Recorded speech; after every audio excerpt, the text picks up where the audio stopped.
صادق علیہ السلام ارشاد فرماتے ہیں کہ من علم ان اللہ یراہ، جو شخص یہ جانتا ہے کہ خداوند دیکھ رہا ہے اسے، من علم ان اللہ یراہ ویسمع ما یقول ویفعل، اور خداوند جانتا ہے، دیکھتا ہے، سنتا ہے جو کچھ وہ کہتا ہے، جو کچھ وہ کرتا ہے، جسے یہ علم ہے، جو یہ جانتا ہے، وَيَعْلَمُ مَا يَعْمَلُهُ مِنْ خَيْرٍ أَوْ شَرٍ، خداوند جانتا ہے کہ جو بھی اچھے اعمال انجام دے گا، برے، علم الہی میں ہے یہ سب کچھ، خداوند دیکھتا ہے، جانتا ہے، سنتا ہے۔ فَيَحْجُزَهُ ذَلِكَ عَنِ الْخَبِيثِ مِنَ الْأَعْمَالِ، یہی ایمان، یہی باور، یہی یقین، یہی علم، یہی اس کی جانکاری اسے برے اعمال کے ارتکاب سے روک دے گی، یہی چیز اسے روکے گی۔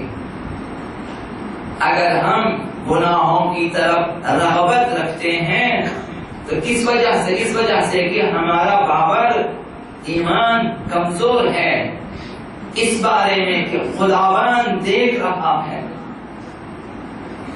آپ اپنے بستر میں ہیں، خداوند دیکھ رہا ہے، آپ اپنی گاڑی میں ہیں، خداوند دیکھ رہا ہے، آپ کھا رہے ہیں، تجارت کر رہے ہیں، آپ تلاوت کر رہے ہیں، آپ پڑھ رہے ہیں، آپ لکھ رہے ہیں،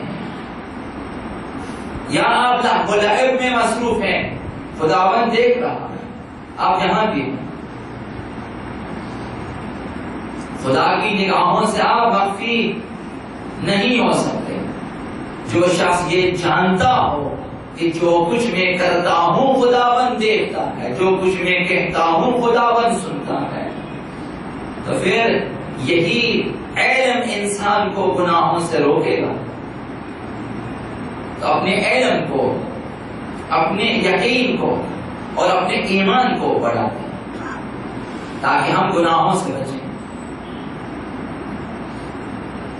فَيَحْجُزَهُ ذَلِكَ عَنِ الْخَبِيثِ مِنَ الْأَعْمَالِ فَذَلِكَ الَّذِي خَافَ مَقَامَ رَبِّهِ وَنَهَى النَّفْسَ عَنِ الْهَوَىٰ، ایسا شخص ہی وہی شخص، اس آیت کا مصداق وہ شخص ہے جو مقام پروردگار، عظمت پروردگار سے خوف کھاتا ہے اور اپنے نفس کو خواہشات سے روکتا ہے۔ کون روکتا ہے؟ وہی جس کے پاس علم ہے، عظمت پروردگار، علم پروردگار۔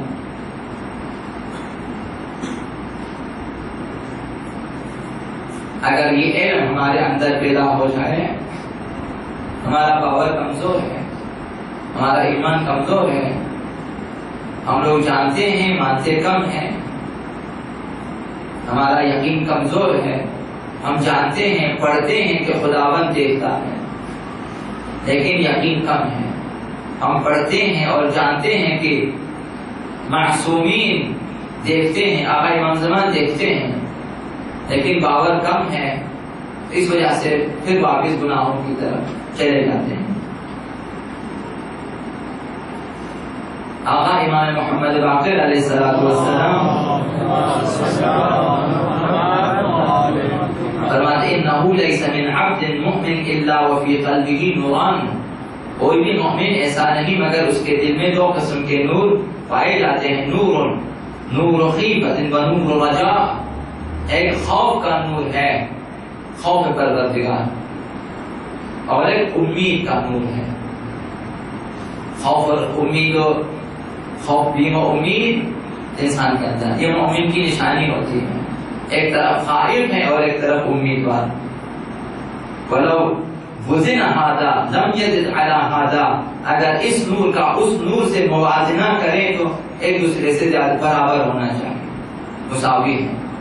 خوف زیادہ ہو یہ بھی ٹھیک نہیں ہے، امید زیادہ ہو یہ بھی ٹھیک نہیں ہے۔ بھی و امید، خوف و امید، خوف رجا دونوں مساوی ہونا چاہیے۔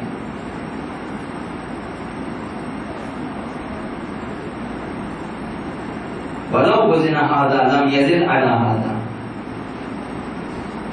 امید کا نور، خوف کے نور کے ساتھ آپ موازنہ کریں، خوف نور خوف نور امید کے ساتھ مساوی ہے۔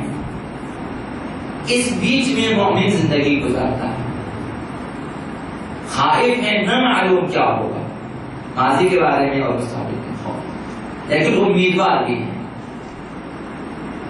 بخشش کی امید ہے، شفاعت کی امید ہے، مغفرت کی امید ہے، نجات کی امید ہے، شفاعت کی امید ہے۔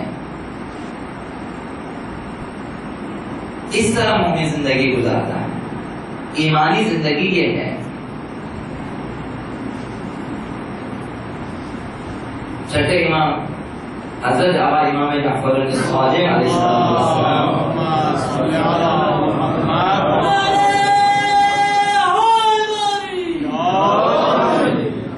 فرماتے ہیں خف اللہ کأنک تراہ، خدا سے اس طرح ڈرو گویا تم اسے دیکھ، اس طرح خدا کا خوف رکھیں جیسا کہ ہم دیکھ رہے ہیں خدا کو۔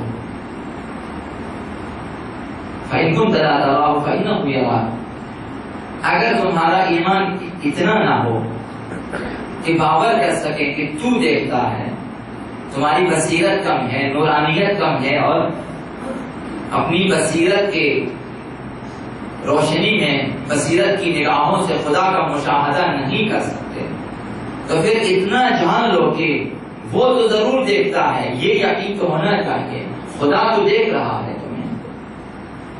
اب کس قدر خائف رہنا چاہیے۔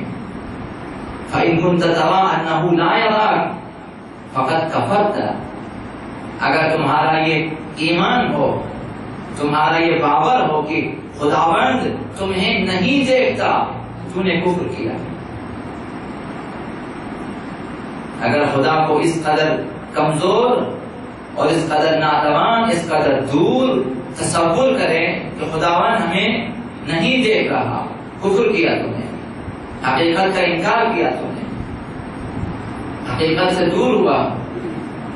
وَإِن كُنْتَ تَعْلَمُ، اگر تو جانتا ہے، مانتا ہے، أَنَّهُ يَرَاكَ، کہ وہ دیکھتا ہے تمہیں، اگر ایمان ہے تمہارا، ثُمَّ بَغَضْتَ لَهُ بِالْمَعْصِيَةِ، پھر گناہ بھی کی، نافرمانی بھی کی اس خدا کی جو دیکھتا ہے، تو جانتا ہے کہ وہ دیکھ رہا ہے، وہ دیکھ رہا ہے اور تو گناہ کرے، پھر بھی گناہ کرے اس علم کے ساتھ اور اس یقین کے ساتھ، فَقَدْ جَعَلْتَهُ مِنْ أَحْوَجِ النَّاظِرِينَ عَلَيْكَ، تم نے خدا کو دیکھنے والوں میں سب سے کمتر اور بے حیثیت تر قرار دیا۔ خداوند دیکھتا ہے، تو جانتا ہے، پھر بھی اس کے سامنے گناہ کرے،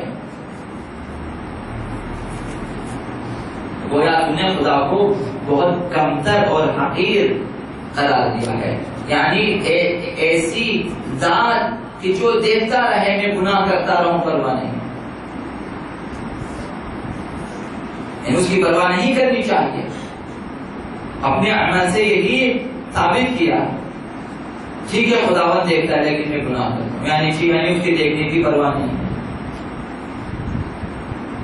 خدا کو بہت کمزور، بہت بس، بہت حقیر قرار دیا۔ جبکہ دیکھنے والوں میں اگر کوئی بھی آپ کا دوست، کوئی بھی آپ کا رشتہ دار، کوئی بھی آپ کا عزیز، کوئی بھی قابل احترام شخص اگر دیکھے آپ کو، آپ اس کے سامنے گناہ نہیں کرتے، چونکہ وہ دیکھ رہا ہے، اس کے دیکھنے کی وجہ سے آپ اپنے آپ کو گناہ سے بچا لیتے ہیں،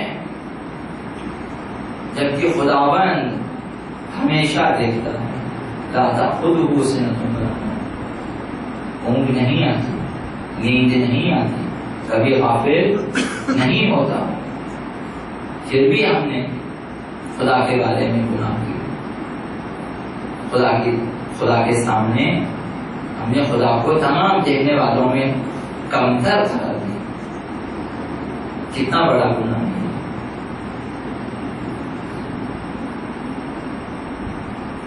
ایک ایسی تعلیم ہے، اتنی احادیث چھٹے امام سے روایت ہوئی ہیں کہ شاید زندگی بھر ہم پڑھیں، شاید ہم ختم نہ کر سکیں. اس قدر نورانی کلمات ان سے مروی ہیں. خداوند ہمیں توفیق دے، ہمارے جوانوں کو توفیق دے، ہمارے بزرگوں کو توفیق دے کہ ان کتابوں کی طرف توجہ کریں. اس وادی میں اتریں. ہم لوگ کناروں پہ ہوتے ہیں، اس وادی میں نہیں، کناروں سے مشاہدہ کرتے ہیں، ائمہ کا مشاہدہ کرتے ہیں، ان کی سیرت کا مشاہدہ، سب کچھ کناروں سے، لیکن وادی میں ہم نہیں اترتے. ہم وہاں سے کچھ لینے نہیں چاہتے. ہم دیکھتے ہیں سنتے ہیں، دیکھتے ہیں سنتے ہیں، باہر سے نظارہ کرتے ہیں. اس وجہ سے بے نصیب رہتے ہیں.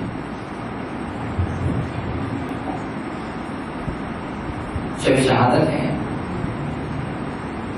چند جملے عرض ہوں گے آپ کے خدمت میں. آپ کو معلوم ہے کہ انہیں منصور دوانقی نے زہر دیا.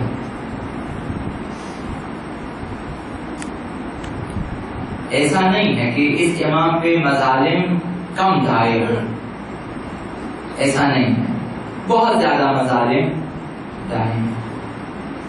اس امام نے اپنی زندگی میں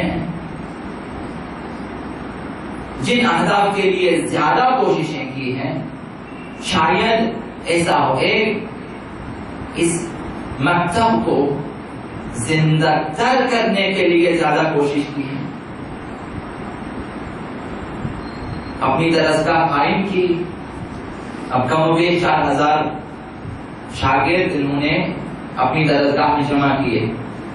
اس زمانے میں آج آپ 4000 جمع نہیں کر سکتے ایک جگہ. جب تک آپ لاکھوں روپے نہ خرچیں، آپ 4000 افراد شاگرد ایک جگہ جمع کر کے تعلیم نہیں دے سکتے. جب تک آپ لاکھوں سرمایہ نہ خرچیں. چوتھے امام نے اپنے اخلاق سے، اپنے علم سے، اپنے کردار سے، اپنی سیرت سے، اپنی دعوت سے اور